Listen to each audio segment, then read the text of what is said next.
Quem somos? De onde viemos? Para onde vamos? Tem algumas perguntas que fazemos quando crianças que não são respondidas e que a vida cuida de deixar para lá. A gente pensa, coisa besta, mas um belo dia, numa noite estrelada, olha para o espaço e lá do fundo retornam as perguntas. Quem somos? De onde viemos? Para onde vamos? Hoje, o mundo parece tão certo, com todas as técnicas e todas as respostas. Será ilusão? Sei lá. Só sei que a arte e a matemática são duas maneiras do homem responder perguntas sem resposta. O homem faz arte para viver. O homem faz matemática para viver. O homem faz contas e faz de conta. Quem somos? De onde viemos? Para onde vamos? Uma bela pergunta. Gauguin, um grande pintor, respondeu em tanto. Da onde viemos? Quem somos? Para onde vamos? Se esta pergunta fosse feita a Pitágoras, sabe quem é Pitágoras? Foi um matemático que viveu no século V a.C. Portanto, há 25 séculos Pitágoras diria: tudo são números. Ele certamente diria hoje: somos cerca de 6 bilhões de pessoas andando no planeta. Temos em média 1,70 m, 2 olhos, um nariz, uma boca. Mas veja que curioso. Havia um matemático, lógico matemático inglês, que quando escrevia histórias usava o pseudônimo de Lewis Carroll. Ele escreveu este delicioso livrinho, Alice no País das Maravilhas. Há uma certa hora que Alice, fugindo da rainha de copas, não sabe para onde dirigir-se, olha para o gato e diz: para onde eu vou? Por favor, me ensine o caminho. E ele diz: para onde você quer ir? E Alice diz: para qualquer lugar. Ele diz: então escolha qualquer caminho. Quer resposta mais lógica do que essa?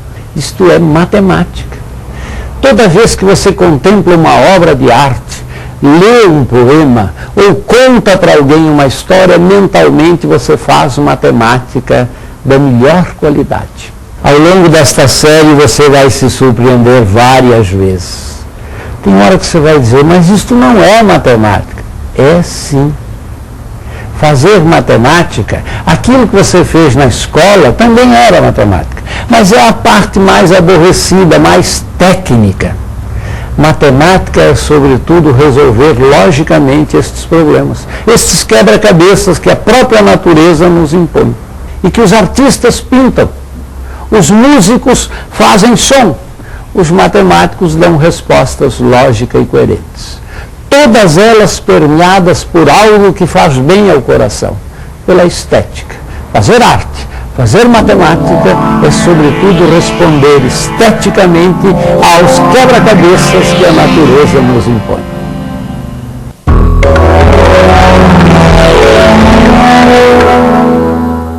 Quando vemos alguma coisa, estamos, na verdade, vendo a luz que reflete nela e chega aos nossos olhos. Ao observarmos alguém que passa, ao vermos um quadro ou quando assistimos um filme, nossos olhos estão, na verdade, captando imagens da realidade e levando-as para o nosso cérebro, onde elas se projetam, como em um cinema, por exemplo. O cinema nasce da luz.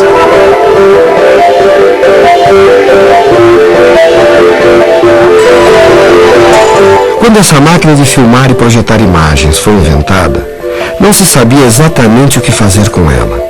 Filmavam-se trens, mágicos, lutas de boxe e o que mais se podia pensar. Era um espetáculo de variedades, até que se percebeu que aquele invento poderia servir para contar histórias.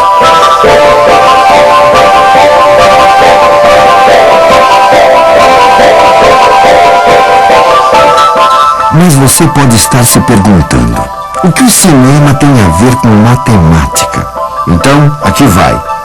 Talvez quando criança, você tenha desenhado uma sucessão de bonequinhos no canto do caderno e ao soltar folha a folha, aqueles muitos bonequinhos ganhavam movimento, como se fossem um só. É essa a ilusão criada pelo cinema. E há por trás dela uma relação matemática muito simples. Se passamos uma imagem por segundo, vemos fotografias que se sucedem. Se aumentarmos a velocidade, pouco a pouco, começamos a ter a impressão de movimento, que fica perfeita quando chegamos a 24 quadros projetados a cada segundo. Nossas retinas mantêm congeladas as imagens que nelas chegam por alguns segundos, emendando umas nas outras, e nasce o cinema.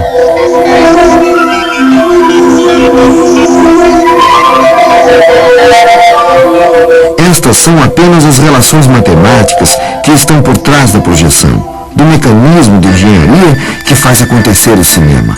Mas o cinema é mais do que isso. Assim como outras artes e a matemática, a verdadeira mágica do cinema é a sua linguagem.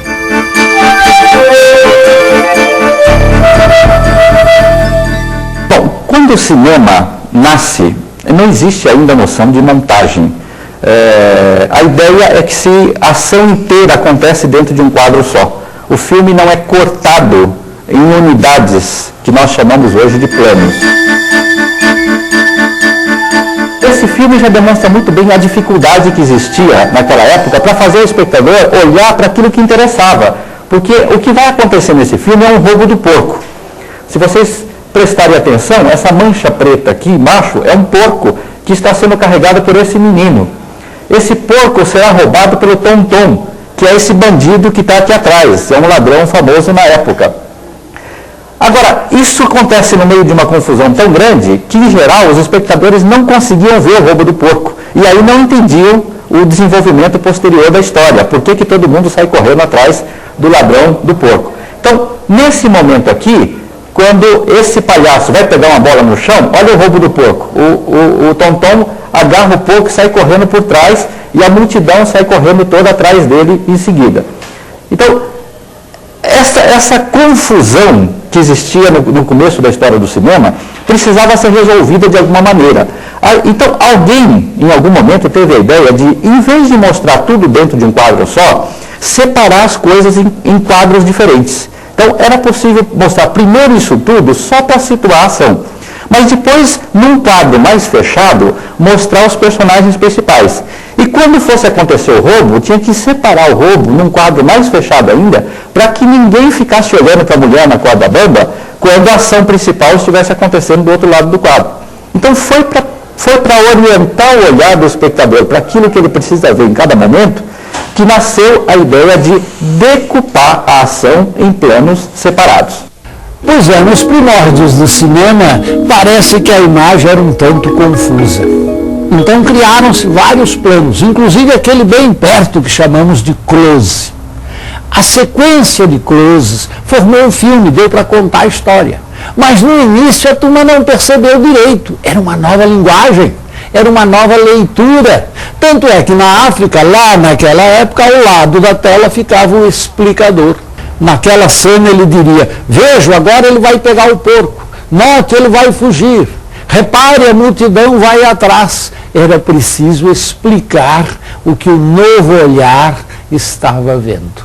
O mesmo acontece com a nova linguagem da matemática. Que história é essa de uma geometria que de repente se torna elástica?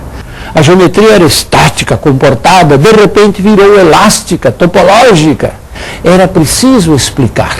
Era preciso dar um close, uma sequência, uma logicidade ao nosso estranhamento com a nova arte e com a nova matemática. Esta sequência é o objetivo dos nossos programas. Você vai deitar um novo olhar à arte e à matemática. Da mesma forma que estranhamos o antigo, temos um certo estranhamento quanto ao novo. Daí a importância de lançarmos novos olhares sobre as coisas. Matemáticos e artistas estão sempre na busca de compreender o seu mundo. Suas obras são as tentativas de mostrar aos outros o que foi que viram nas suas viagens na busca do conhecimento. Esculturas, gravuras, a música, a arquitetura, cálculos, a geometria. Mas nem sempre de imediato entendemos aquilo que eles nos têm para contar.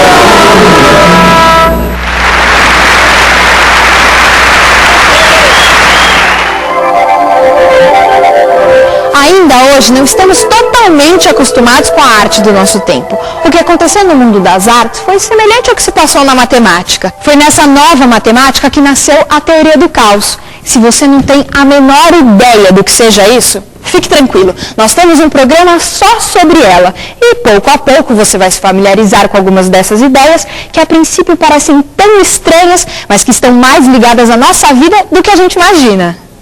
Matemática é uma manifestação de conhecimento e comportamento humano que já se identifica nos hominídeos, nos australopitecos.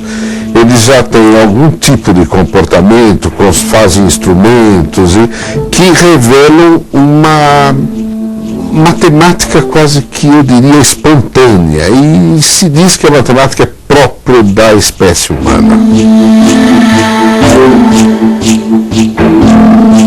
Não é só aquilo que nós, como matemáticos, identificamos como sendo matemática. Assim, nós identificamos também nos grupos profissionais, nas várias profissões, sobretudo nos artesãos, nós notamos que eles utilizam elementos matemáticos do seu fazer, claro, eles sabem o que estão fazendo, mas não reconhecem aí aquela matemática que é a matemática do domínio acadêmico. Um dos grupos onde isso a gente nota com muito mais força é entre os artistas. Muitas vezes ele está aplicando alguma coisa, fazendo algum traçado, sem reconhecer que ali ele está empregando resultados que são objeto de teoremas que se estudam no mundo acadêmico.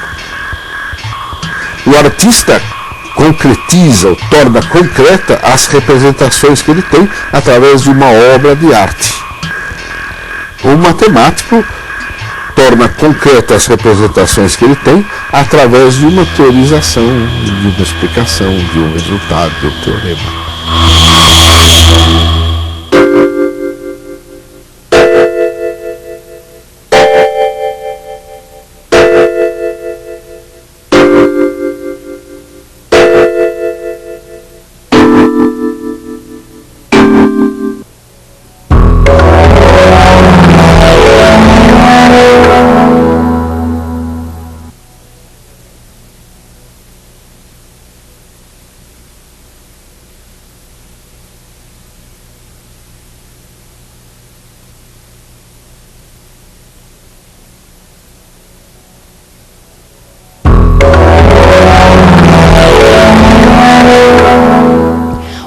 De arte ou uma fórmula matemática podem ser portas para um novo conhecimento.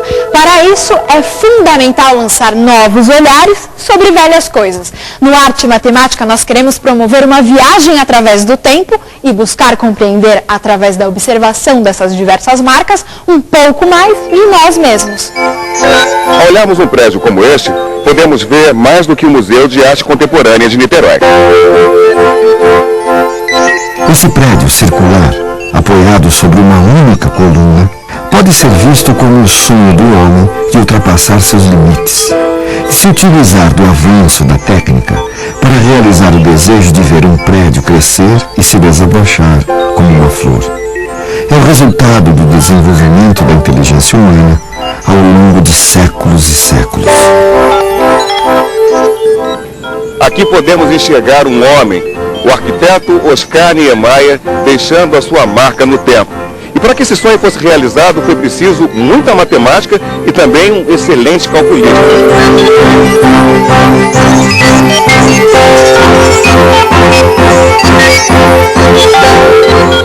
A arquitetura é um casamento perfeito entre artistas e matemáticos, mas saiba você, não é o único.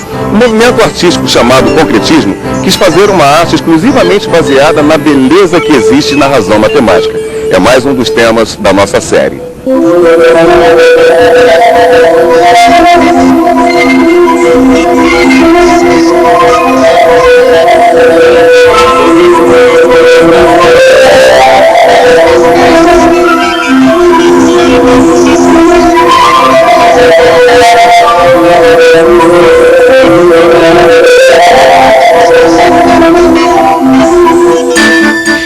duas áreas, arte e matemática, não andam tão separadas quanto costumamos imaginar. São duas formas de conhecimento que andam paralelas e podem nos falar muito da história do homem.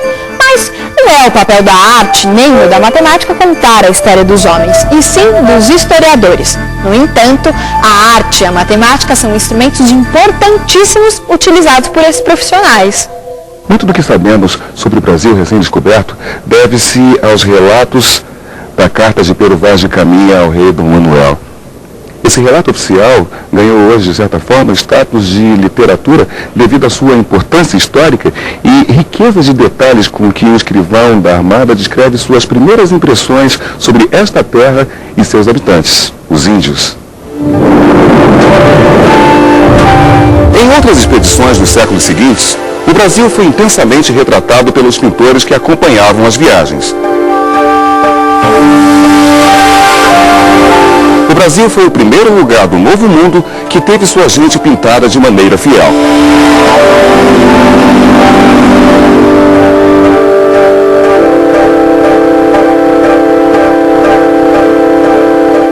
Mais tarde, Tomé, Debré e tantos outros também retrataram o Brasil com imensa riqueza.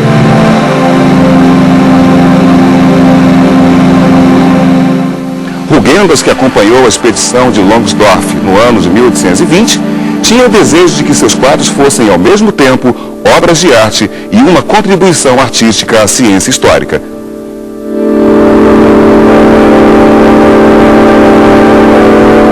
Repito aqui intencionalmente que se pode dar às descrições da natureza contornos determinados e todo o rigor da ciência, sem despojá-las do sopro vivificador da imaginação.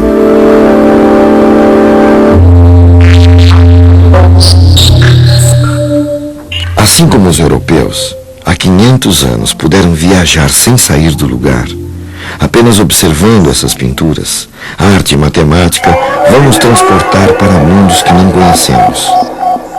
Aqui nas cavernas, nossos antepassados desenhavam muitos animais. Você sabe por quê? E para isso, vamos fazer uso da ideia de um respeitável matemático chamado Ian Stewart. Ele imaginou a possibilidade de entrarmos por uma dobra do espaço e do tempo. Quem elaborou esse mosaico não buscava a representação fiel da natureza, como é vista pelos nossos olhos. Ele pretendia manter vivo na memória das pessoas que fossem a essa igreja em Ravenna um episódio sagrado da história de Jesus Cristo. Foi no Renascimento que um dos maiores artistas da humanidade, Leonardo da Vinci, desenhou esta figura, chamada o Homem Vitruviano. Aqui podemos ver a proporção. Por essa dobra do tempo imaginária, saltaremos no nosso programa de um lugar para outro na história.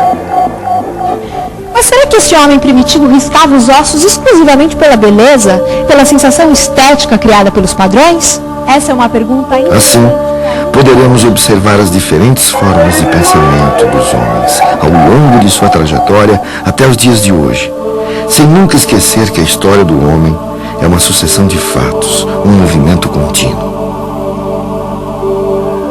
Na história humana é mais ou menos assim. Se olharmos uma só imagem, por exemplo, desenhada há milhares de anos numa caverna, estamos vendo apenas imagens, marcas do homem ao longo do tempo. Mas, observando-as ao longo da nossa história, percebemos a evolução do pensamento do homem. Conseguimos entender melhor mundos que não vivemos? Podemos tentar sentir o que esses outros homens de outras épocas e culturas sentiam quando realizavam suas obras.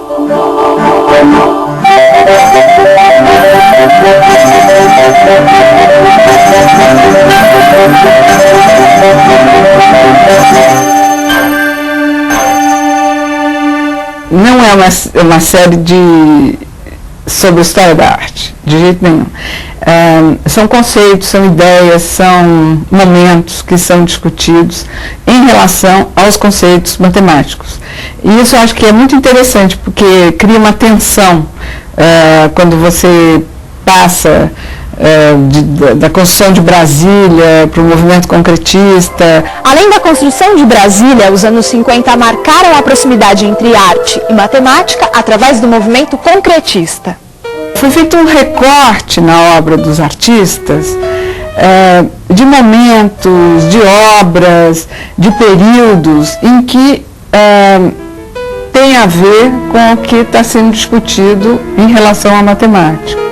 Da mesma maneira que o abstracionismo representou um rompimento com os padrões existentes na arte, na matemática, as novas teorias lançaram uma nova forma de ver o mundo. E uma das coisas interessantes foi procurar essas equivalências, esses paralelismos, na arte contemporânea brasileira. Quer dizer, o que a gente procurava não eram artistas que trabalhassem com matemática, não eram artistas que fizessem conta para fazer o trabalho deles. Alguns deles se surpreenderam também de perceber tanta matemática no trabalho deles, outros não. A nossa ideia foi tentar procurar exemplos nas coleções dos museus brasileiros, mesmo de exemplos clássicos, exemplos das obras da Idade Média, do Renascimento e Barroco, etc. A coisa mais sensacional, ou talvez uma das mais sensacionais, foi encontrar centenas de filmes realizados por um professor de História da Arte, o professor Herbert Dushnis.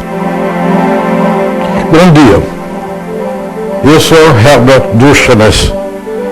Quando tinha uns 8 anos, a minha mãe me levou ao curso noturno de um eminente professor de História da Arte, Erwin Panofsky, mas ele disse que para analisar, julgar, criticar uma obra, é necessário conhecer o autor. Isso me levou, no fim, à maneira como trabalho com filmes que retratam o homem vivo, como ele se movimenta no dia a dia, no seu ambiente, seja rua, seja paisagem, e daí a sua obra e ele. Nunca só a obra, e sempre o movimento como nós costumamos ver isso. Aí entrou a parte que eu estava fazendo ultimamente, de ser uma espécie de jornalista de arte, de viajar o mundo com minha câmera, que era a minha anotação visual, para eu apresentar o que está se passando no mundo. Onde havia uma novidade, com uma ideia nova, que eu julgava uma ideia de peso, de importância, aí fui eu atrás da minha câmera de filme. Eu não sou realmente nem producente, nem aspiro a ser autor de filmes, mas o filme era o meu documentário apoiando a teoria. É só uma ajuda minha para reforçar a impressão e emoção e memória dos ouvintes.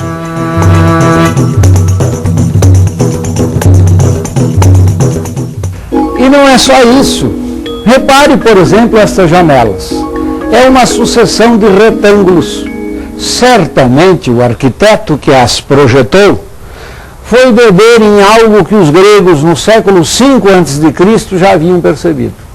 E que bem mais tarde, por volta de 1500 e tanto, quando o Brasil estava sendo descoberto, Da Vinci novamente impôs como critério de arte. É uma proporção, é um número de ouro. Mas não é só isso. E a harmonia que há na música?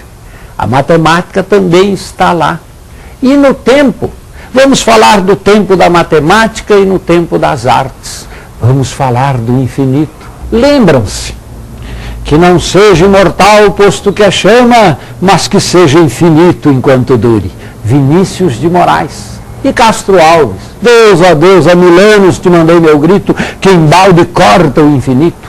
Será que o infinito do poeta e o infinito da matemática são os mesmos? São respostas à mesma indagação que a natureza nos impõe. Enfim, vamos navegar. Você já viu falar de um barquinho chamado catamarã? É um barco que tem 2 quilhas. Na nossa metáfora, uma das quilhas é a matemática, a outra são as artes. Ambas estão ligadas por uma estrutura que as liga, que as mantém unidas, que as faz navegar bem. Para nós é a estética, é a beleza que há na racionalidade matemática, é a razão que há na beleza das artes. É, enfim, matemática e arte. Arte, matemática.